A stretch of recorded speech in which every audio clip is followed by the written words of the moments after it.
Fala pessoal, boa noite você que está chegando aí na nossa live. Jefferson Lins aqui do canal Relevância. Estou passando aqui para desejar uma boa noite a você, né? Que você está chegando do trabalho, tomando banho, dando uma descansada aí, beleza? Eu tenho um imenso prazer de estar conversando, né? Um bate-papo maravilhoso aqui com meu amigo Jean. Eu digo amigo porque nós nos conhecemos há mais de 25 anos. Então, assim, o Jean é um cara assim, que eu conheço há muito tempo. E aí, hoje, essa semana, né, ele teve uma live, né? Já a gente vai falar sobre isso, mas essa semana ele teve uma live sobre abuso sexual, né? A gente vai estar destrinchando isso daqui. E eu queria agradecer, Jean. Obrigado, Jean, você ter vindo. Você é um cara que mora no meu coração. Você sempre quando me aciona eu vou, você sabe disso. E eu te acionei e você veio. Então, quero te agradecer desde já a tua presença, né? A tua presença é toda especial para nós aqui. Então, vamos lá, vamos começar então o nosso bate-papo. Jean, queria que você se apresentasse. Então, Jefferson, primeiro meu boa noite a todos, né, que estão ligados conosco essa noite, estão aí nos acompanhando por essa transmissão. É uma honra, é um prazer estar aqui com o Jefferson. Como ele disse, a gente já se conhece aí há 25 anos, né? E a cada dia que vai passando, sempre que a gente precisa um do outro, nós estamos aí compartilhando da boa amizade, do bom respeito que a gente tem um pelos outros e também aumentando o nosso conhecimento. Ótimo, Jean. Eu tô parando aqui porque eu vi nas outras lives, a gente teve um problema de áudio, então eu quero captar só o seu. Quando você estiver falando, aí para nós dois está tranquilo.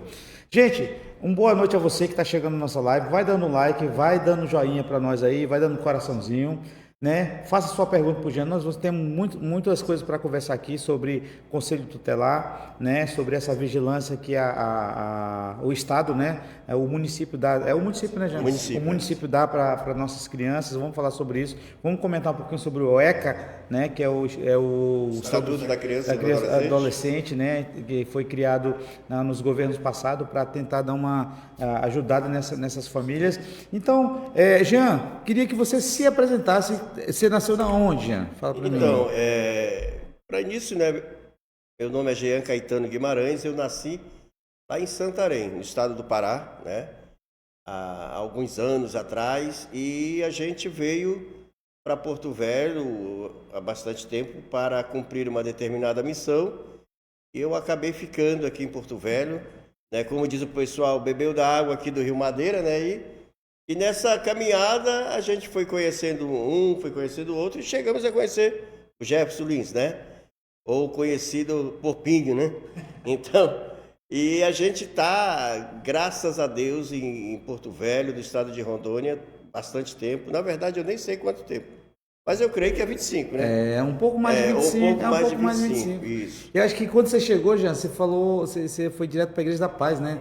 Você estava na Assembleia de Deus do Brasil. Assembleia de Deus do Brasil, verdade. Assembleia de Deus do Brasil. E aí você conheceu o pessoal da Paz, que na verdade da Paz, que nasceu lá em Santarém. Eles têm um trabalho muito forte, né? Sim, Santarém é a base da Igreja da Paz. Esses dias eu estava assistindo um documentário sobre a Igreja da Paz lá em Santarém. E aquilo é enorme, né? Nossa. Eu acredito que hoje, dentro do Baixo Amazonas, né, não existe um trabalho maior do que a Igreja da Paz. Ela tem uma grande relevância. Eu sempre digo que a Igreja da Paz ela é igual a Coca-Cola. Você chega em qualquer local do distritozinho ali, você vai encontrar uma Igreja da Paz, você vai encontrar os barcos que fazem um trabalho social, um trabalho de evangelismo. É um trabalho de respeito, né? Muito. Que massa, né, Jean? Muito bom. Lembrando um pouquinho, então, a tua infância foi no Pará? Isso, Santarém, né? Pará, muita praia, muito peixe. Camarão, caranguejo, né? Aquela coisa. Assim, é uma cidade totalmente diferente. Eu até quero aqui dar uma boa noite, que eu tenho certeza que tem algum paraense, algum santareno aí que está nos ouvindo, né? E é um lugar que a gente toma aquele açaí de qualidade, aquele açaí realmente diferenciado, com aquela farinha, né? Aquele pirarucu. Então são uma culinária diferente um pouco da nossa, né? Hoje em Rondônia. E depois que a gente chegou aqui, a gente foi se adaptando. E Porto Velho, eu creio assim, eu coloquei no meu coração. E repete agora, hoje Isso. mora no teu coração. Hoje, Porto Velho, né? isso. Hoje, então, estou em Porto Velho e, graças a Deus, a gente tem sido agraciado, abençoado por Deus pelas oportunidades que Ele tem nos dado nessa terra que nos abraçou e que nos abençoou. Certo. Jean, você é meu amigo do coração, eu sempre tenho o maior respeito por você. Sim. Queria mandar um abraço também para as pessoas que estão nos acompanhando, mandar um abraço para o Cristiano Pinheiro, que a Ponto Service, aqui na Pinheiro Machado 1455, é o primeiro parceiro que cede o nosso estúdio, né? Um estúdio improvisado. Essa parede bonita aí que vocês veem aí, é tudo a Ponto Service que faz, tá? A Ponto Service é o meu primeiro patrocinador. Sem parceria eu não consigo nada, né? Oxa, não, e aqui atrás você depende. também está acompanhando os nossos patrocinadores também do programa, né? Do nosso bate-papo. Em primeiro lugar, Porto Service, a Musical, né? Agora também eu estou com o seu Leôncio também, é o barbeiro, meu amigo Maico, mandar um abraço para ele, já está marcado na live, o Maico, mandar Mike Love, mandar um abraço para ele, né? Queria mandar um abraço também para meu amigo Rico, né? Também, meu barbeiro também, meu primeiro barbeiro, segundo o Michael, né? E é por isso que eu tô mais bonito, né? Menos feio, né? Isso, não, mas tem que ficar assim, senão a Fernanda não vai. Mandar um abraço pra Fernanda, minha esposa também. Obrigado por você estar aí, meu amor. Um abraço. Ainda bem, eu tenho que agradecer porque ela que me libera à noite, né? Exatamente, ficar, isso. Né? Gente, vamos chegando, faça sua pergunta, né? Dá um joinha aí, vai compartilhando essa live. Lembrando também, mandar um abraço também pro meu amigo Valdec, Lucas Valdec, lá da Mundo das Capinhas, né, com a sua esposa ali. Mandar um abraço para vocês também. Queria agradecer primeiramente a Deus, né, e os parceiros que nos ajudam nessa caminhada. Mandar um abraço para o meu amigo Djavan, lá da Brothers Car Pinturas, né, nosso amigo Jean. Tá aí também nosso amigo, meu amigo Rafael Simplício. Ainda não deu tempo de vir aqui, a mãe dele estava um pouco adoentada, não deu para ele vir, mas ela saindo do hospital, você vai vir aqui fazer a nosso papo de empreendedor, que é um cara com uma história fantástica, Jean. O cara trabalhava com o movimento, no dia que ele caiu, ele fez a promessa para a mãe dele, e ele cumpriu o que tinha que cumprir, saiu, virou gente, e hoje ele é o maior distribuidor de insumos para a barbearia do estado de Rondônia. Né? Camarada abençoado, cara né? abençoado mesmo, né? Aí mandar um abraço da Gold Star ali, meu amigo Rafael Simplício. Gente, eu trouxe o Jean aqui. Essa semana ele teve um encontro lá na SIC TV, né, Jean? SIC TV. Na SIC TV, e ele falou muito sobre abuso sexual. E já a gente vai entrar nesses assuntos, mas eu queria também. O que eu estava lembrando também do nosso início da nossa amizade, né? Que tu tocava bateria, né, Jean? Isso, no início aí eu arranhava uma bateria, né? Não era igual. Você acredita que eu lembro o dia que eu te conheci? Foi na missionária, da igreja missionária, lá do pastor Matiel, pertinho ali onde é o Dalto, era o Dalto, né? Ali, isso, acho que ali na esquina, né? Isso. E aí eu lembro que você estava ensinando o Diego, né? Mandar um abraço pro Diego também, Diego Nunes, né? Diego, Francisca e pastor Diogo, né? São pessoas que a gente encontrou ao longo da caminhada. Mas eu acho que naquela época já era o ano 2000 já. Ali já era um tempo. Já era o ano 2000 já. Isso. Inclusive o Matiel, ele mora ali no bairro Jardim Santana. Isso, sempre está ali com a gente no quarto conselho também, fazendo uma visita. Né? Daquele jeito, um gaúcho brabo. Eu lembro que logo que a gente se conheceu, Jean, e eu já era da música, né, Jean? Sim. E aí eu já era da música, eu ajudei um pouco a igreja lá, mudamos de templo, né? Fomos para um lugar fixo, congregamos numa igreja muito, muito abençoada também, o pó de madeira caía na nossa cabeça, mas os cultos eram abençoados. Queria mandar um abraço para os meus amigos pastores, né? Pastor Wesley lá da igreja Nova Aliança, pastor Jefferson lá da comunidade da Nova Canaã, mandar um abraço para o meu irmão também, que é pastor, né? Assim, a gente sempre tem essa linha mais cristã, mais evangélica, mais ecumênica. Pastor Stanislau, né? Stanislau. Isso, o grande Stanislau. Stanislau é um cara assim que é um ser humano incrível. Os filhos dele são abençoadíssimos. Muito né? abençoado. É o Vandiel e o... o outro não... o Vandiel, eu vou lembrar o nome dele. O Vandiel e o... Não vou lembrar. Depois vou mandar um abraço para ele também. Mas, Jean, então assim, você chega em Porto Velho, né, com a missão, aí a gente acaba se encontrando na missionária. Eu lembro que você deu um start na tua vida, né? Você falou assim, eu vou parar, vou dar uma estudada. Aí você estudou, passou no concurso. Isso, aí eu E agora você... Isso, aí eu passei no concurso aí da prefeitura, né? A gente começou essa caminhada como servidor público, né? E depois surgiu as eleições para o processo seletivo para conselheiro tutelar.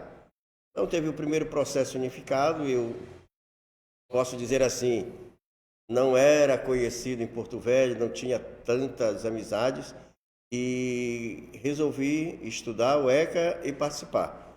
Participei, fiquei como suplente, né? Me chamaram, mas eu fiquei naquela, como era para ficar só 30 dias, eu não quis, resolvi recuar. Passou-se mais 5 anos depois, teve o segundo processo, eu mais uma vez concorri, também fiquei na suplência.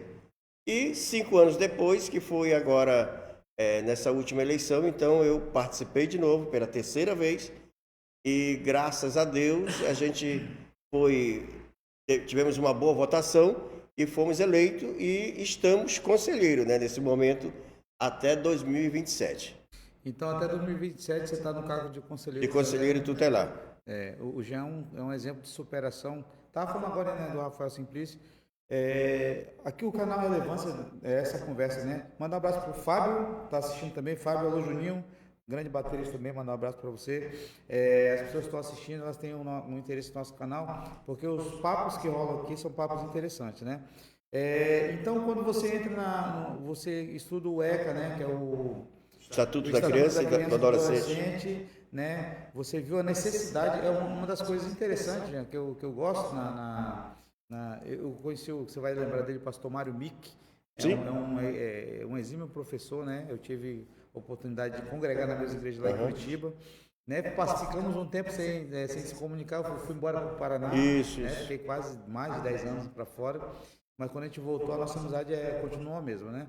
Mas eu tive a honra de conhecer o pastor Mário Mick, ele é um mestre, né? Tanto na língua portuguesa quanto na teológica, né? Fui aluno de teologia dele.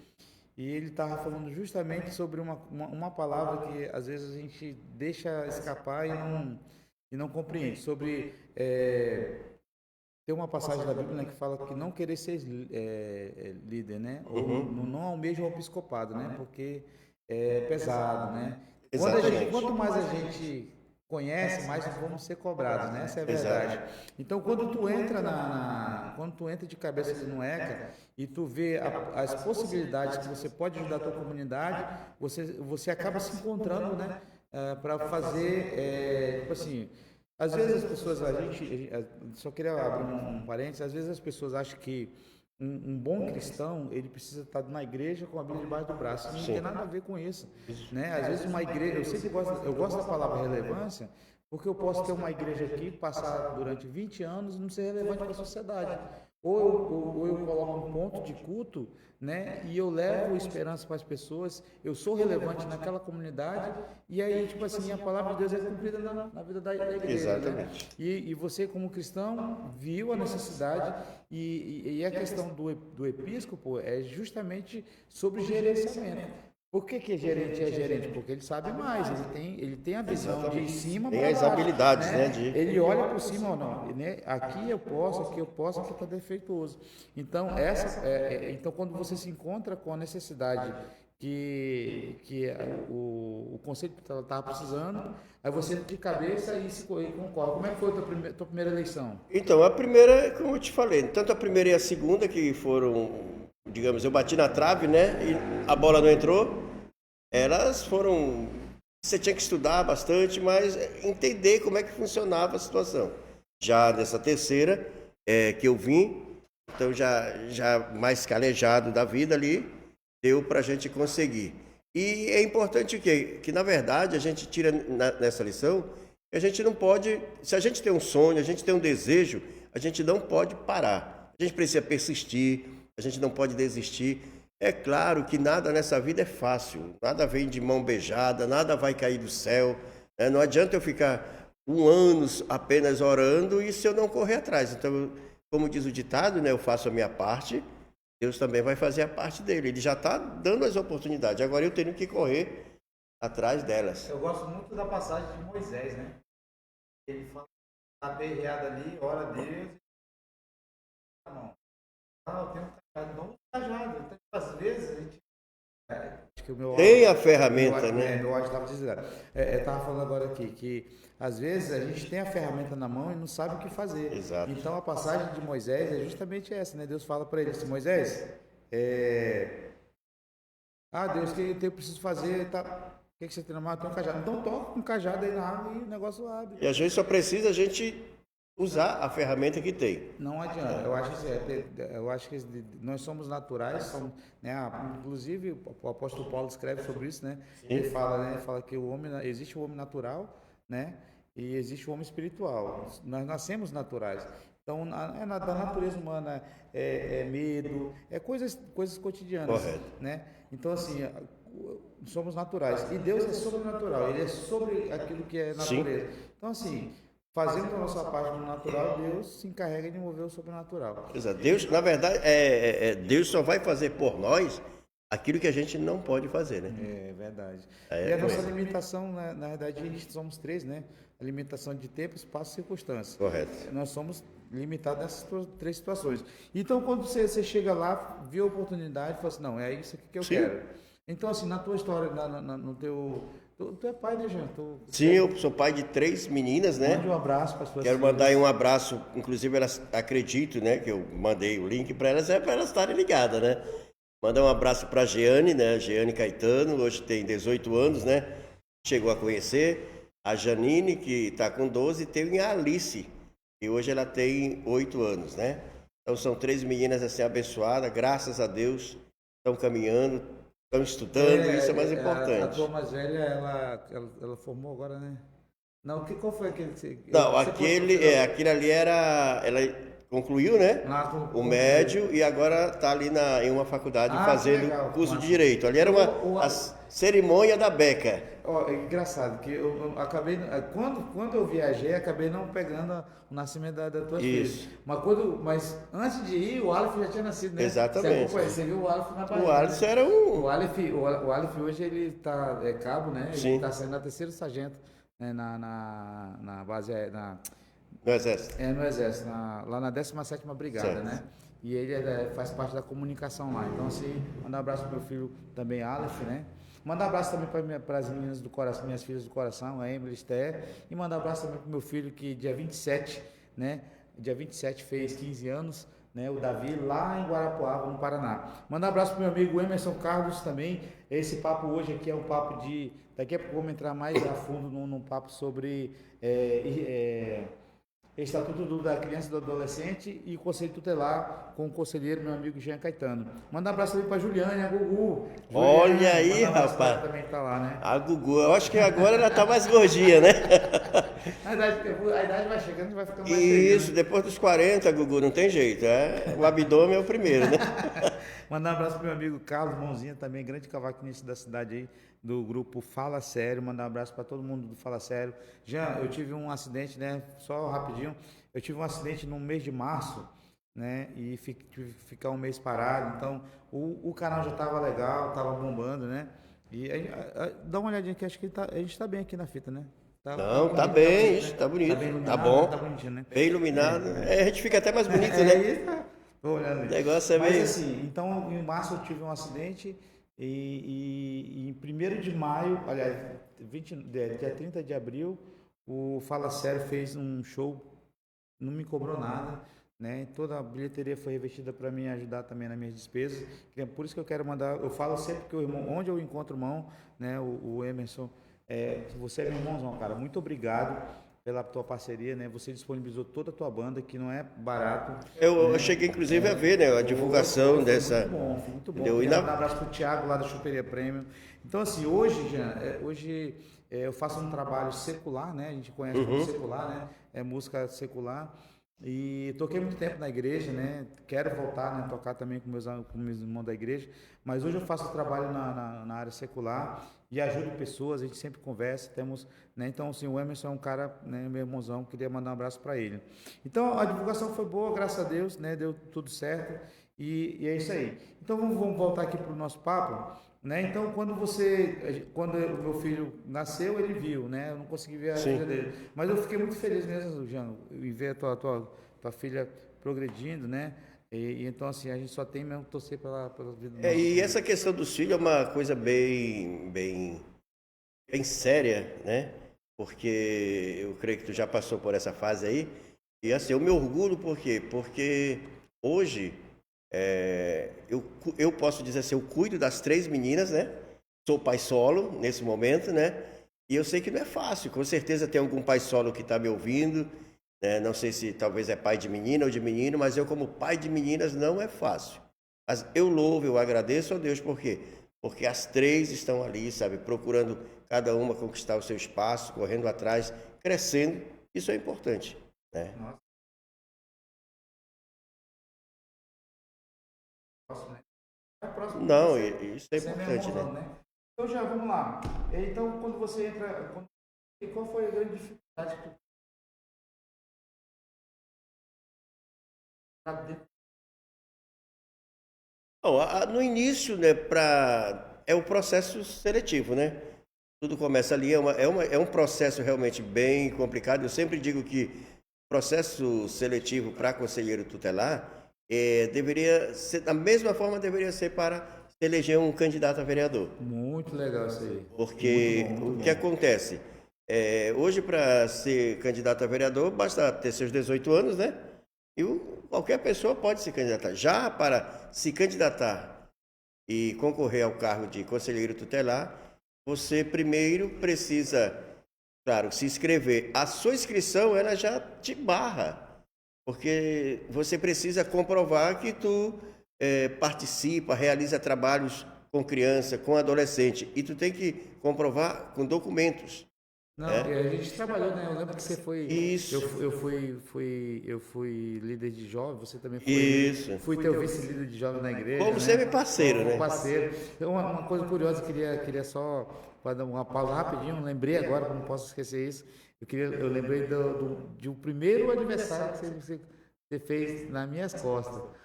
Você preparou tudo, falou, ó, vamos lá conversar com o pastor Gênesis, mandar um abraço para o pastor Gênesis, a Andréia, né? Lá de Nosso Extrema, lá né? de Extrema, né? De Rondônia, tá ali na divisa ali entre o Rondônia e Acre, Isso. né? E aí eu lembrei que uma das coisas que você fez por mim, eu sou grato a Deus, eu nunca tive Amém. a oportunidade lá atrás para te agradecer, e hoje queria te agradecer, meu. Amém. Foi Deus nos uma das abençoe. coisas que marcou a minha vida. Amém. Às vezes são coisas pequenas, Simples, né? né? Simples. E eu lembro ali que foram orar para minha vida e eu ajoelhei com toda a fé. Rapaz, quando eu abri o olho, a ovada caiu. Era um ovo na cabeça, né? Mas assim, foi muito legal. Já então, esse processo, assim, Essa é a primeira parte, né? Então você vai lá, você se inscreve, aí espera um período para que a tua inscrição comprovando com documentos que você realiza trabalhos sociais com criança. E aquilo ali vai ser homologado. Pode ser homologado e pode ser também não homologado. Depois desse período aí vai vir não sei, pode mudar a lei, né? Então você fez a sua inscrição, agora você vai fazer uma prova de conhecimento do Estatuto da Criança e do Adolescente, né? Então você tem que conhecer, você tem que comprovar que você sabe, e é uma prova com interpretações, com estudo de casos. Então é algo que exige que tu realmente te esforce. Depois você tem que atingir um determinado número, a média, né? Digamos que seja 6. Aí vem a avaliação psicológica, né? Aí passa, então todo esse processo ele vai te reprovando. Se você não for bem, vai ser reprovado. E finalmente chega o período das eleições, que são 30 dias, corrido bem rápido, e é aquele momento de luta. Então, o teu primeiro processo para você ser candidato é essa etapa toda. Exato. Para sair candidato ao Conselho Tutelar. Tem Caramba. toda essa etapa. Mas isso que tu falou, essa questão de para se eleger um político, né, vereador, se tivesse esse tipo de conhecimento, eu acho que Muita gente estava fora, entendeu? O cara fazer lá uma prova, comprovar, tinha que estudar a Constituição, e estudar talvez a lei orgânica do município, a lei orgânica do Estado. Ia ficar muita gente para trás, entendeu? Ou seja, o peso seria o conhecimento, não seria tanto valores, né? Ou outras situações. é uma das coisas que ele estava falando sobre valor, né? Acho que uma das coisas que faltou, se quiser ir pegar água ali, fica à vontade, né? Uma das coisas que falta, né? Eu lembro muito bem que na nossa época tinha uma disciplina chamada Educação Moral e Cívica, Sim. né? E toda semana a gente tinha um dia de Cantar o hino cantar o hino nacional, nacional, o hino né? do estado e o hino do município, Exato. né? Eu lembro que lá no Major onde eu estudei, que é aqui perto, a gente fazia isso, né? E aí essas coisas, os valores foram se perdendo. E assim, Jean, você teve muitos contatos com. Manda um abraço para o pastor Lindomar, meu amigão. Um abraço para você, hein, Lindomar. Estou te devendo a visita na tua igreja lá. Então, voltando aqui, né? Você teve contato, né? Quando você tem essa dificuldade, né? Lógico, se preparou para ser conselheiro tutelar, né? E quando você entra nesse meio, né, do estatuto, aliás, do conselho tutelar, você se depara com muitas situações adversas ali, né? Mas antes de tu entrar no adversos, deixa eu só te fechar o assunto. Então, depois que realmente o Ministério Público e o CMDCA, né, que é o Conselho Municipal da Criança e do Adolescente, olha, a partir de agora inicia as eleições, vocês têm 30 dias, aí marca-se a data em que vai... Então tem que ter aval do Ministério Público. Exatamente, tudo é acompanhado pelo Ministério Público, né? Pela promotoria. Então, esse processo ele é unificado no Brasil inteiro, no mesmo dia acontecem aquelas eleições. Aí é que é o mais difícil. Por quê? A eleição para conselheiro tutelar, Jefferson, ela não é obrigatória, você não é obrigado a votar. Ninguém, o nosso ouvinte agora, ele não é obrigado. Ele só vai votar em determinada pessoa que é candidata ao conselho tutelar pela amizade que ele tem. Né? Pela amizade que ele tem, pelo companheirismo que ele tem talvez comigo, ou pelo companheirismo que ele tem com o Jefferson, com outra pessoa. Então, ser candidato ao conselho não é tão fácil, não é muitas vezes como a gente pensa, porque no dia é que é a grande briga, no dia das eleições, no dia da votação, é que cada um realmente tem que correr, tem que se esforçar, tem que implorar, às vezes, para um amigo, olha, vamos lá, vamos dar um voto de confiança, porque realmente é algo bem difícil. E principalmente na nossa cidade, que justamente é um período em que nós temos o quê? Nós temos um calor, chegamos às escolas, o número de escolas é reduzido. Imaginem vocês que para toda a nossa capital, normalmente 4 a 5 escolas que funcionam em toda a capital para que todos possam votar. E, na verdade, não existe assim bem uma ordem como é nas eleições convencionais, né? Muitas vezes você que mora lá na Zona Leste tem que vir votar aqui no João Bento. Quem mora na Zona Sul tem que ir votar lá no Risoleta. Pessoas que moram no Nacional, nessa última eleição, vieram votar no Flora Calheiros. Então, assim, é algo um pouco desordenado, né? E o conselheiro, o candidato ao conselho, ele tem que correr atrás, né? Para poder realmente, exige esforço, apoio. E é nesse momento em que a amizade ela funciona. A amizade funciona dessa forma. Então é como? É o jogo da formiguinha. O Jefferson leva a esposa leva um filho, leva o vizinho, é para poder dar uma quantidade suficiente de votos, né? Não, e você falando dessa questão da dificuldade, eu acho que ainda se tem um preconceito sobre a eleição de conselheiro tutelar. Conselheiros. A gente sabe que, né, a gente que é meio calejado da vida, a gente sabe que se o inimigo, né, a oficina vazia, né, A mente vazia, a oficina do diabo. do diabo, né? A gente sabe que essa questão de uma geração próxima, ela é muito, se você parar para pensar, é muito pesado, né? Se você parar para pensar, se você conseguir matar os sonhos da criança quando ela é pequena, você não tem um médico, né? Você vai ter uma sociedade posterior doente.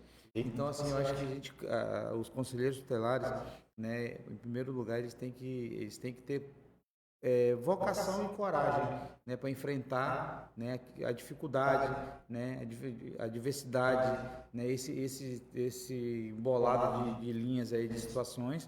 E assim, eu acho que é muita força de vontade. Eu acho que é mais vontade de querer ajudar do que um status, porque um vereador, não, eu sou vereador, né, da capital, vereador de Porto Velho, sou, sei lá, o secretário né, de educação, né, tem muito essa questão do status, mas se você para pensar, fala assim, eu sou conselheiro tutelar, beleza, mas a gente sabe se as nossas crianças, né, que estão em estado de vulnerabilidade, de violência, né, de situações adversas, não tiverem alinhado, perdemos uma próxima geração. Né? Sim, com certeza.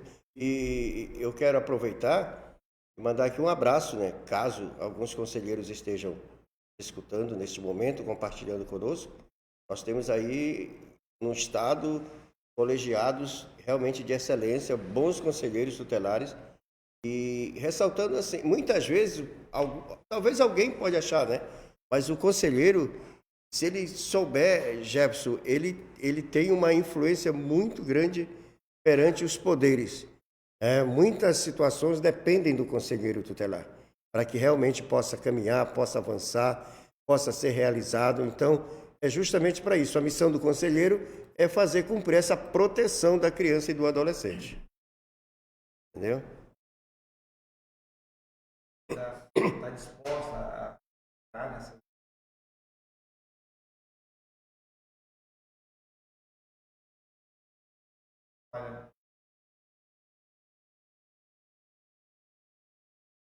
Batida noite, já.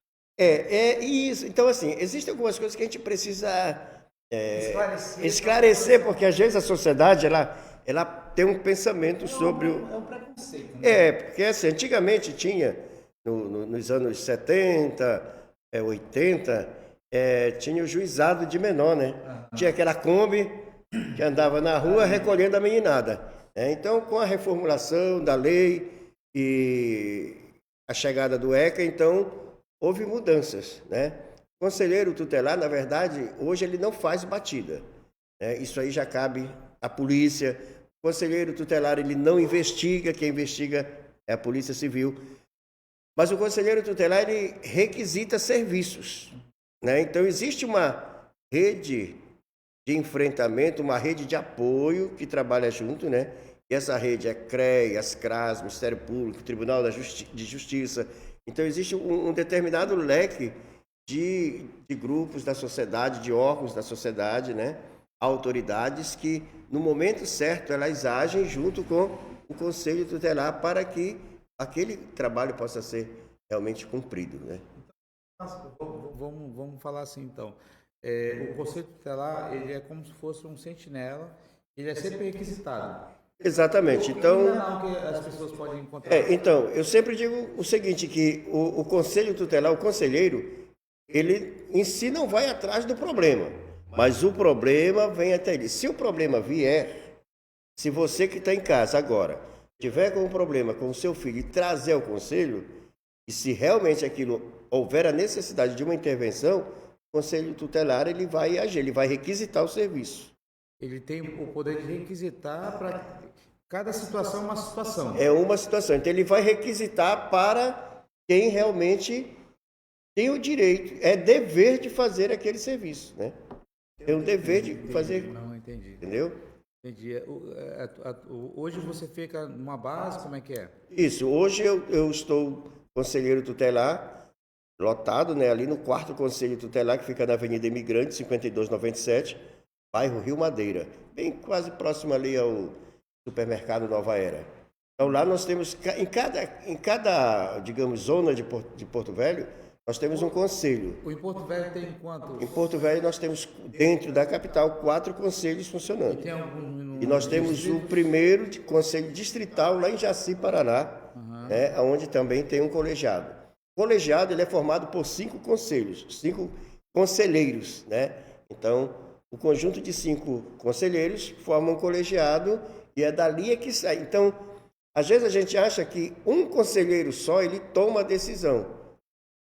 Não, a decisão é do colegiado. É consultado no colegiado. Isso.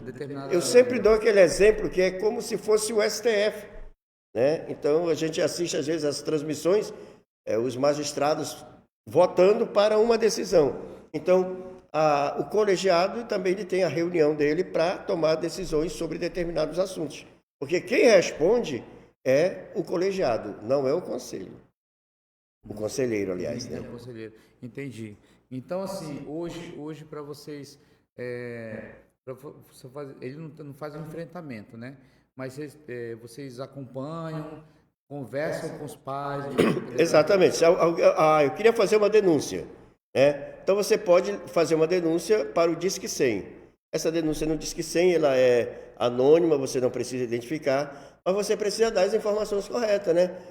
Eu queria denunciar um abandono de incapaz, eu queria denunciar um estado de vulnerabilidade social. A pessoa, ela liga, o telefone é na Secretaria dos Direitos Humanos em Brasília, e eles vão encaminhar para o conselho que atende aquela jurisdição. Então, e aí, depois que chega... Dependendo de onde parte a denúncia, eles já encaminham... Exatamente. Se a pessoa ligou de Porto Velho e disse, olha, eu quero fazer uma denúncia, a criança mora no bairro Cunhã. Então, é uma jurisdição de quem? Do 4º Conselho. Mas se a criança mora lá no Ulisses Guimarães, ela vai ser encaminhada ao 2º Conselho Tutelar. E aí, a denúncia vai chegar no Conselho Tutelar, vai ser distribuído para os pares e aí alguém vai, em loco, constatar o fato. Jean, a gente sabe que a gente viveu numa era, né? Eu sou dos anos 80, nasci na década de 80, e a gente viu a evolução da comunicação. Hoje você acha assim que com essa evolução da comunicação, você acha assim que ficou mais fácil achar os problemas, ou você acha que a comunicação foi um problema a mais? Porque assim, hoje as crianças, nós temos algumas plataformas, né? TikTok, né? O Kawaii, e tipo assim, a gente sabe que tudo é utilizado, né? Tanto para o bem para o mal. Você acha assim que essa questão da informação rápida, aplicativo, você acha assim que as crianças estão mais vulneráveis a ser assediadas por maiores? Como é que você vê? Qual é a tua visão disso aí? Então, a comunicação, né, toda essa revolução, digamos, tecnológica, né, ela vem para nos ajudar. Agora, tudo aquilo que é bom, o mal também, ele está acompanhando. Então, tem pessoas que vão usar para o bem, tem pessoas que vão usar para o mal. E aí você começa a entrar, Jefferson, num assunto que as crianças, elas muitas vezes ficam ali no TikTok, ficam nas redes sociais, acompanhando, conversando. Sem uma supervisão. Sem uma supervisão. Então, aí, meu nobre, é onde eu digo o seguinte, mora o perigo. Será que o que aconteceu? Eu, particularmente, noto que o que está acontecendo é que muitos pais, eles estão colocando, primeiro, celular muito cedo na mão das crianças.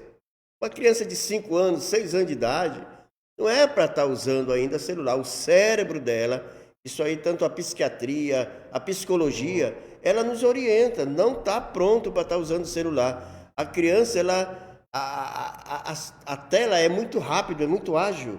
Então, o cérebro da criança também vai ter problema no futuro.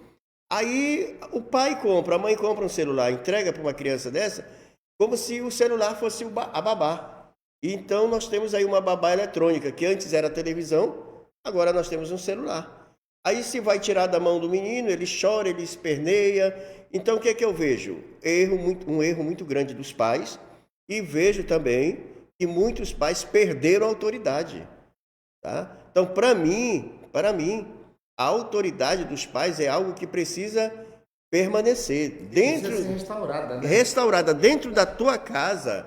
Dentro da tua casa, existe como eu poderia te dizer, o poder ali, ele é seu, é da esposa, é da mãe e do pai. Então, eles é que governam. Ali são 2 reis. A democracia, naquele momento, não vai funcionar muito, não, porque se deixar a democracia funcionar dentro da tua casa, vai virar uma libertinagem. Aí o filho quer dormir, o pai e a mãe vai dormir, o filho fica trancado, a filha trancada no celular, meia-noite, 1 hora, 2 horas, 3 horas. está sendo exposto a inúmeras, infelizmente, exposto a homens que estão do outro lado da tela, que são pedófilos. E do lado de lá eles pedem, manda uma foto pelada, manda uma foto do teu seio, manda uma foto disso. E a criança, ela vai mandando. E daqui a pouco é alguém que está realmente sendo abusada, e aí é quando o pai e a mãe vai acordar, mas muitas vezes é tarde. Essa semana você teve uma entrevista na SIC TV e teve um vídeo teu também que viralizou aí também, está na plataforma também no TikTok, né? E graças a Deus aí tá dando certo, porque a gente fala, a gente conversa na realidade, né? Nosso bate-papo é nada mais do que um conselho. E às vezes, por exemplo, o pai, ele não tem tempo com os filhos, né? Tem que trabalhar muito, né? Porto Velho é muito quente, chega cansado em casa, né? Tem toda essa situação, mas se você parar para pensar, o seu filho é o seu bem mais precioso. Com certeza. Sua família é seu bem mais precioso. As crianças não pediram para vir ao mundo, então a responsabilidade é sua, né? Então assim, eu vejo que graças a Deus, né, a gente tem filhos abençoados, né? O Aleph, eu lembro que na idade de 9 anos, o Aleph tinha um celular, né? E aí ele teve uma dificuldade na questão da escola e tal, e eu vi que o porquê era o celular, e ele não tinha maturidade de ter o celular ainda. E o que que eu fiz? Né? Às vezes tem um ditado muito antigo, mas por falta de um grito, Perde uma boiada, perde né? uma boiada. Porque às vezes o boi está caminhando ali para uma situação, você grita, o boi se espanta, volta, né? Às vezes você prefere, né, sofrer a consequência de perder um filho, né? Porque às vezes, já, colocando sobre abuso, né? Às vezes não é uma morte física, Sim. mas é uma morte psicológica. Que E tem aquela situação, né, Jefferson? Toda criança que ela é abusada sexualmente, ela é um trauma que vai para a vida inteira. Ela vai casar, vai ter filhos e aquilo permanece na vida dela. Não vai, é acompanhamento psicológico, é algo que, infelizmente, é muito triste dizer, mas é algo que permanece na vida daquela mulher, daquele rapaz, a vida inteira. Então, o abuso sexual é algo e tem acontecido bastante. E eu digo mais, em Porto Velho acontecem coisas que dá para nós construirmos e fazermos filme. Essa ideia de você parar para pensar, né, que um bom médico, né, um bom psicólogo, um bom engenheiro, né, se perde na vida por conta de um trauma que às vezes ele nem consegue processar direito, mas está ali, né? Joga para o subconsciente, tem dificuldade é uma situação assim que eu vejo assim, né? Pela graça de Deus a gente tem acompanhado, né, no tempo da igreja, né? Acompanhei muitas pessoas que tiveram esse problema né? E eu vejo assim que se não é a graça de Deus mesmo na vida das pessoas para perdoar, para se libertar, porque às vezes tem aquela coisa que tem até aquela, eu esqueço sempre o nome, mas existe aquela pessoa que ela sofre, né? Sofre aquela situação, né? Do trauma, e aí ela acaba tendo uma ligação afetiva com aquela pessoa por conta de quê? Por conta que às vezes ela não tem amor em casa, ela não consegue compreender como é que funciona a sociedade. Então, por isso que a figura do pai, eu acho que tem um documentário, um documentário na Netflix, né, sobre essa questão numa geração sem pai. Então, assim, você pega o índice do pessoal do ano 2000 para cá, acho que não sei se é 80% das crianças não tem o nome do pai no documento. Sim. Só é registrado o nome da mãe. Por exemplo, eu tenho irmãs que só elas foram lá registradas sozinhas, né? E pessoas conhecidas também que registraram só no nome dele. Por quê? Por causa que... E por falta dessa identidade paterna dentro de casa, né? Ele tem outras situações. Então, assim, um pai que é o protetor, quando ele vê alguma situação diferente, quando ele é pai de verdade, né? Ele acaba tendo essa questão... Opa, peraí, isso aqui é meu, ninguém toca. Por exemplo, eu nunca deixei o Alex dormir fora de casa, né? Exatamente. Nunca deixei ele dormir fora de casa. Nós temos um caso, né? Não sei se você acompanhou sobre duas pessoas aí no meio gospel, né? Heloísa Rosa e a Aline, que teve uma situação lá de trauma. E o que acontece? Primeiro, escandalizou o evangelho. Segundo, o cara já é réu incidente, já era a terceira. né? Certo. Fez com 2 adultas, agora com uma criança. Então, tipo assim, cara, eu nunca deixei minhas filhas, né? Uma vez ela dormiu fora, mas eu, vai ter aniversário. Não vai, não vai, não vai.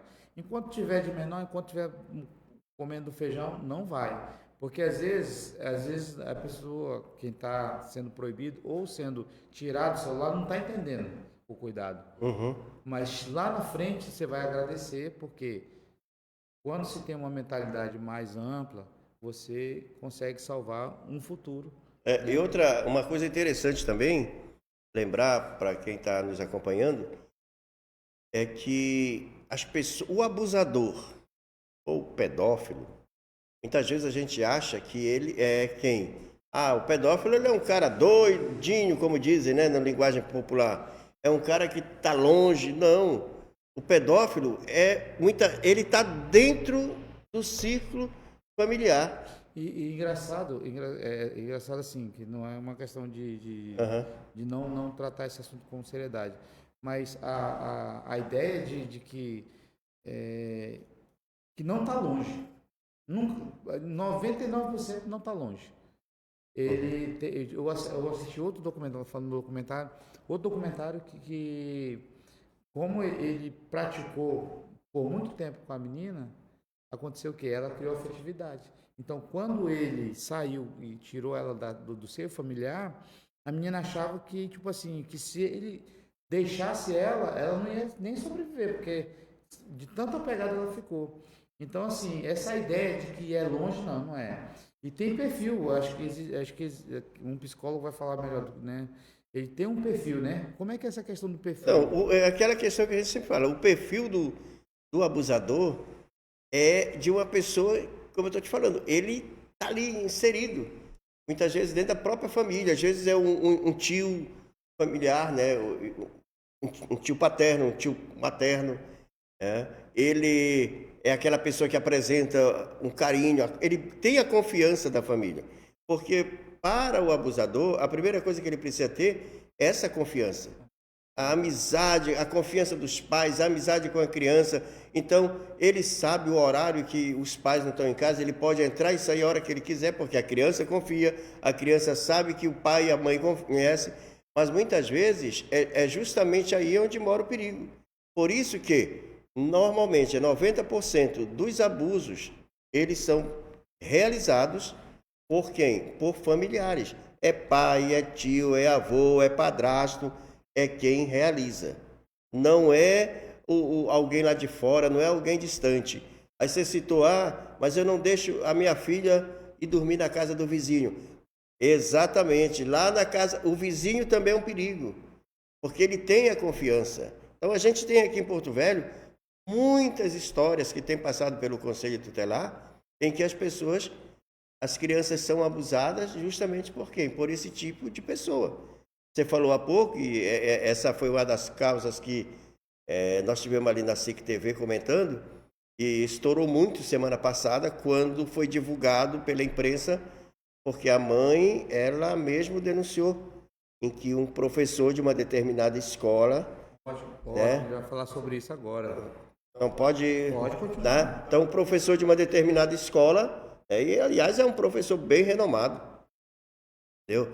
Tem um leque de conhecimento, tem títulos realmente muito elevados, mas o que estava acontecendo? Ele estava, né, segundo a mãe relata ali, abusando do filho de 13 anos de um adolescente que é autista. E ela só conseguiu realmente descobrir, por quê? Por causa que ela teve acesso ao celular. Então, aí... O conselho que eu dou, mexa no celular do Mexa seu filho, no celular, exato. não. Então, às vezes o filho diz assim, a senhora tem que respeitar a minha privacidade. Não. Você está morando ali dentro da casa do seu pai, quem manda, quem governa é o pai e a mãe. Filho tem que obedecer. Criança de 10, 11 anos que acha que já está com o pescoço grosso, né, como diz o povo, ele não se governa. Então esse aí tem sido o erro da maioria dos pais. E o pai, quando abaixa a cabeça, ele já está perdendo a autoridade. Então, se o pai não tem autoridade com o filho, eu já ouvi mãe dizer na minha frente que ela não sabe o que fazer com a sua filha de 6 anos, que não obedece. Então, uma mãe dessa perdeu a autoridade, cava um buraco, se joga porque está morta. Não tem mais autoridade. Então, a autoridade é necessária. A autoridade é do pai, a autoridade é da mãe. Você, como mãe, como pai, tem que ter aquela autoridade de chegar e dizer, olha, você vai usar esse telefone, né, brinque aqui 1 hora, 2 horas, daqui a pouco vamos fazer a tarefa. Mas para isso é preciso ter confiança. Então, a mãe do adolescente que teve essa questão do abuso, eles tinham confiança, ele conversava, que ele entregou o celular para ela e ela pôde constatar, tanto que ela tem todos os prints, né, das conversas que eles tinham com o professor. E está hoje aí, o Conselho Tutelar também foi acionado, entrou nessa situação, para questão da proteção. E caiu na tua área, não? Isso, foi na minha área, não foi eu que acompanhei, mas foi o conselheiro Felipe Xavier, né, que teve à frente. Então, isso aí faz com que... E quando chega... É uma coisa que é uma curiosidade. E quando chega um negócio desse lá do conselho, vocês têm acesso a tudo, né? Não, a gente realmente tem o acesso a tudo, tem o acesso a todas as informações. Na verdade, o conselheiro tutelar, ele acaba se tornando um baú de segredos, né? Então, tem coisas que a gente realmente sabe, tem coisas que elas correm em segredo também, que você também tem que manter, mas a gente faz todo o acompanhamento. Tem que ter estômago, né? Estômago, No início, muitas vezes, por isso que eu digo, cada dia no Conselho Tutelar é um novo capítulo, é uma história diferente, né? Então, nós tivemos aí recentemente essa do professor, né? E ainda está correndo, né? As coisas elas estão tentando fechar seu círculo, né? Está na mão da justiça, a polícia fazendo o seu brilhante papel de investigar, e o Conselho fez a parte dele, né? Encaminhou para os órgãos de proteção, CREAS, CRAS e assim por diante. O acompanhamento psicológico, quem que pede? Aí é o Conselho. O Conselho, isso. O Conselho, ele fez a solicitação, né? O conselheiro que atendeu fez a solicitação e, graças a Deus, foi bem rápido. Por quê? Porque a consulta estava marcada para, digamos, 30 dias. E aí houve uma intervenção, inclusive, até pelo próprio prefeito da cidade, que entrou em contato, pediu suporte, e a consulta, o acompanhamento foi rapidamente efetivado, porque a família estava precisando. Então, para que a criança ou adolescente não venha a ter traumas muito altos no futuro, tudo vai depender desse acolhimento que é realizado no momento em que a pessoa conta o que está acontecendo. Eu acho que eu não ia prestar, não, porque eu só... É porque tem que ter estômago e tem uma, como é que é, hierarquia, né? Tem hierarquia, tem as peças nos lugares certos para você mexer no momento certo, senão Exato. você acaba... Tudo aquilo que você coleta de provas, e você pode, né, ferrar um canalha. Para mim é um canalha, né? Um canalha desse, uma criança... Eu tenho autismo autista na família, eu fico assim... Olha, eu vou falar, Deus... Foi bem longe mesmo, porque eu acho que o réu primário ele vai embora. Na verdade, são situações bem complicadas, né? Então, normalmente a criança ou o adolescente, quando ele chega ao conselho, ele chega ao conselho com uma denúncia que ele passou por um abuso, se ele estiver acompanhado pelos pais, pelo responsável, então o conselho encaminha ele imediatamente à delegacia, que é a central de ocorrência.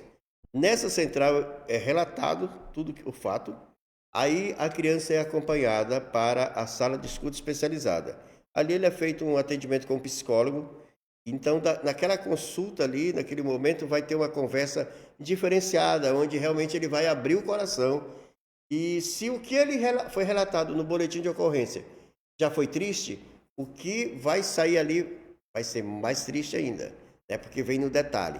Após isso, aquela criança ou adolescente é encaminhado para fazer o exame de corpo de delito, lá no IML. Né? Então, aí tudo já começa a correr em questão de segredo. Né? Normalmente, a própria lei, o Estatuto da Criança e do Adolescente, ele recomenda que se o abusador fizer morar dentro da casa da vítima, então há necessidade de separar. Não pode conviver os dois ali. E muitas vezes essa questão aí da separação é muito triste, Porque eu já vi Tem mãe, que ter o lado afetivo, né? eu já vi pai que abusou do filho, abusou da filha, e na hora de, olha, e aí, a quem vai ficar dentro de casa? Eu já ouvi e já vi mãe preferir ficar com o abusador do que com o próprio filho. É uma história, é triste, mas temos uma história bem um pouco Exatamente. parecida na família também, E né? às vezes, o que é o pior? O pior, muitas vezes, é quando, vamos supor, na cidade de Porto Velho só tem o pai, a mãe e a criança. Não existe nenhum parente dentro da cidade. Essa criança vai ter que ir para onde? Se não tem parente, com que ela tem um vínculo familiar, essa criança vai ter que ser levada para um abrigo. E lá no abrigo ela não tem pai, lá no abrigo ela não tem mãe, lá não tem nada, ela tem cuidadores que se Já esforçam. teve o trauma da situação, que é, né, que é vexatório, sei lá, acho que Exatamente. é humilhante, assim, por quem poderia proteger, ou quem tem a confiança, acaba quebrando a confiança. Já tem a segunda parte que você falou que é mais, né, com mais detalhes, e eu acho que quanto mais você mexe, mais vem a flor da pele. Aí tem aquela situação de a criança achar que está errada, né? Assim, é complicado. Eu sempre Ó, falo. Jefferson, assim, compartilhando, né, até com os nossos ouvintes aí, eu já ouvi relatos de crianças que foram abusadas com 6 anos, 7 anos, em que a mãe chegou a dizer, essas crianças foram abusadas pelo padrasto, e a mãe sentar e dizer, mas quem seduziu o meu marido foi ela. Como que uma criança de 6 anos, 7 anos tem esse poder de sedução, né? Para seduzir um homem de 40 anos, 50 anos, experiência, com tanta experiência. Não existe mais. Como ele é o provedor dela, muitas vezes ele. E outra, o abuso ele não acontece, às vezes a gente acha que só acontece nas famílias de baixa renda. Não, ele acontece justamente na classe média, na alta, no mais alto padrão. A única diferença é que quando é na escala social mais alta, as coisas ficam bem abafadas, né? Tivemos um caso, né, aqui na cidade de Porto Velho aí, e aí parece que pegaram o cara aí. Ninguém tá, Isso. ninguém tá aqui para condenar ninguém, que não é mais uma conversa informal justamente para alertar você, pai, né? A nossa conversa hoje é um pouquinho mais pesada, mas é aquele remédio amargo, né? Bom, e a recomendação é aquela: o pai, a mãe, ela não deve deixar, né, a sua filha, o seu filho sozinho. Às vezes, nós estamos retornando aí a volta às aulas. Tem mãe, tem pai, né, que ele manda um Uber, que ele nem conhece, buscar o filho na escola. Outra pessoa ir buscar. Se você não conhece, você não sabe se ele é um abusador. Você não sabe o que está passando no coração daquele homem. Ele pode pegar o teu filho, levar para o mato, abusar, matar. E aí? Quem vai se sentir com a mente pesada? Vai ser o próprio pai e a própria mãe. Por isso que o Estatuto da Criança ele diz que a obrigação é dever da família. A família tem o dever de proteger, a família tem o dever de educar, a família ela é responsável.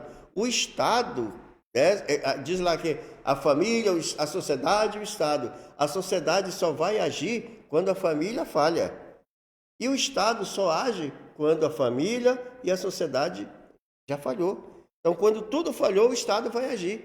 Mas nesse momento, a responsabilidade, Jefferson, é do pai. Cada pai tem que cuidar do seu filho, tem que proteger o seu filho, não se confiar. Essa ideia, tipo assim, né? Manda o menino para a escola que vai ser educado. Não. Ele vai ser alfabetizado, ele vai aprender português. A educação tem que vir a educação quem dá é pai e mãe. Exatamente. A educação ela vem de casa. Quando a criança vai para a escola, ela já vai, né, já sabe, já está sendo educada. Agora, o que é o correto? É cada pai levar. Eu tenho filhas menores e a minha filha já dá. Eu posso ir? Não, eu te levo. Eu levo, eu trago, porque eu não sei quem está no meio do caminho. Essa semana, né, irmão? Esse vídeo, teu vídeo do TikTok. Isso, inclusive eu comecei, né? Eu comecei há uma semana aí fui influenciado, né, incentivado, né, por alguns amigos, inclusive eu quero agradecer, né, a quem me incentivou, que foi a Carmen, eles são venezuelanos e eles têm uma experiência com essa situação de internet e me incentivou bastante para divulgar. E eu comecei a gravar alguns vídeos aí no TikTok, no Instagram, né? Você pode procurar lá Jean Caetano, que você vai encontrar, e no Facebook. E eu postei um vídeo, né? Até a minha filha foi a atriz do negócio, da cena, e uma pequena mensagem que muitas vezes você, pai e mãe, ao alvorecer do dia, ao entardecer, manda sua filha, que é uma criança, ir comprar pão sozinha, numa rua escura, numa rua com mato. Você não sabe, a sua filha pode ir, mas quem garante que ela vai voltar para casa? Quem garante? E outra, muitas vezes a pessoa chega lá no conselho, eu vim aqui porque o meu filho desapareceu. Nós, do conselho, a gente não tem como fazer essa cobertura. Isso já é caso para a polícia. Então, se o seu filho desapareceu, espera 24 horas, procura a polícia, né, depois sim informa o conselho como uma forma de que está sendo informado a um órgão de proteção. Mas é um caso que o pai, a mãe, precisa realmente ter essa obrigação. Parar com esse negócio, Jefferson, de dizer que não acontece, acontece. E eu sempre digo, o perigo, ele mora dentro de casa. Ele mora dentro da sua casa, muitas vezes está lá dentro, caladinho.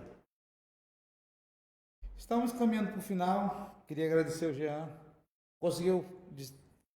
Conseguiu mais tempo para falar do que a TV? É que a gente, na verdade, se a gente for falar sobre esse assunto, né? Inclusive eu quero até comentar com aqueles que estão nos acompanhando.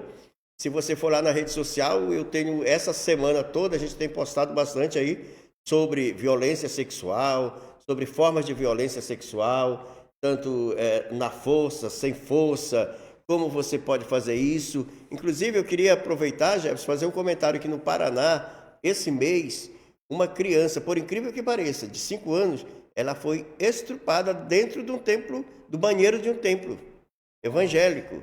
A mãe foram lá para o templo para adorar a Deus, para louvar a Deus, e a criança resolveu ir no banheiro. E no que ela foi no banheiro, quando ela voltou, que ela disse para a mãe que estava com sono, a mãe, quando chegou em casa e que foi dar banho na criança, ela foi abaixar o short da criança, então ela se deparou com que cena? A parte, o ânus da criança estava totalmente sujo de esperma do homem. Ela conta que ela não perdeu tempo, não deu banho mais, né? Que ela estava tirando a roupa. Isso, ela pegou, exatamente, já foi para o hospital, exato, foi para o hospital, polícia, ela conta que os policiais viram a criança no colo e o esperma descia pelo short até a coxa dela. Então, isso aconteceu. Aí a gente diz assim, poxa, mas no templo é a casa de Deus. Sim, é a casa de Deus, mas não quer dizer que o inimigo, né, que o Satanás não vai estar no coração de alguém, ninguém conhece. O templo é um lugar público. Então, o que essa semana eu tenho comentado, inclusive nas redes sociais, que você vai para a igreja, vai para o templo, que seu filho quer ir no banheiro, não deixe ele só, vá com ele. Acompanhe seu filho, acompanhe sua filha. Se vai na escola, quer ir no banheiro, se chegar dentro do banheiro da escola, encontrou um homem que não é funcionário, encontrou um adolescente de 16, 17 anos lá dentro, saia, chame o professor. Olha, tem um rapaz lá dentro, porque ninguém sabe o que vai passar no coração daquela pessoa. Muitas vezes a pessoa vai no shopping comprar e coloca a criança para ir sozinha no banheiro, e lá dentro do banheiro tem um abusador esperando pelo teu filho. Então você que é pai, precisa ter todo esse cuidado. Se a gente for falar, tem muito assunto. Isso aqui foi só uma introdução. Entendeu? E é bom alertar, né, os pais. Isso serve de alerta, né, para você cuidar melhor do teu filho, da tua herança, né? Sabemos que o perigo realmente está em todo lugar, né? Não conhecemos, né? Conhecemos o coração de ninguém, a intenção de ninguém. Nós não sondamos os pensamentos de ninguém, só Deus conhece. E a gente devemos fazer nossa parte, sim, né? Fazer nossa parte, né? Orar a Deus, pedir proteção de Deus. mas o principal é também fazer também a nossa parte, né? Fazer com que, eu sempre gosto de fazer exemplos, né? Por exemplo, quando eu caí na moto, né? Quando eu caí na moto, eu estava 45, 50 por hora. Numa vez que podia ir a 60, 70. Então, eu estou sempre um pouco mais abaixo, né? Então, assim, eu não vivo perigosamente, eu não ultrapasso sem dar seta, né? Quando tiver segurança. Então, se depender de mim, a minha vida vai ser muito longa, porque a gente toma os cuidados. Então, assim, se você quer realmente, né, que a vida do seu filho seja uma vida saudável, que ele chegue na fase adulto, né, sem problemas sentimentais, sem essas pressões, né, das situações adversas, cuide para que isso não aconteça. Não dê oportunidade. Precisamos cuidar do bem mais precioso que são os filhos. Né? Lembrando, então, que você está na rede social, está lá no TikTok. Estou no TikTok, estou no Facebook e no Instagram. No Instagram. Jean Caetano. Digita lá Jean Caetano que vai aparecer. Conselheiro tutelar da quarta. Eu sou do quarto conselho. Do quarto conselho. Isso. Meu amigo há mais de 25 anos, né? Somos amigos Amém. há mais de 25 anos. Essa live, não sei se vai ser derrubado por algum órgão né? A gente sabe que tem muitas órgão de checagem, mas se você chegou aqui, né? É pesado, o assunto é pesado, mas é necessário. Né? Vou estar salvando essa live, vou dar uma editada também, vou colocar lá no canal Relevância. Gente, quero mandar um abraço para o meu amigo Dudu, Eduardo, lá do Dudu Acessórios. Ele mandou esse fone maneiro aqui para a gente fazer o sorteio dele. A gente vai estar fazendo o sorteio desse fone de ouvido aqui.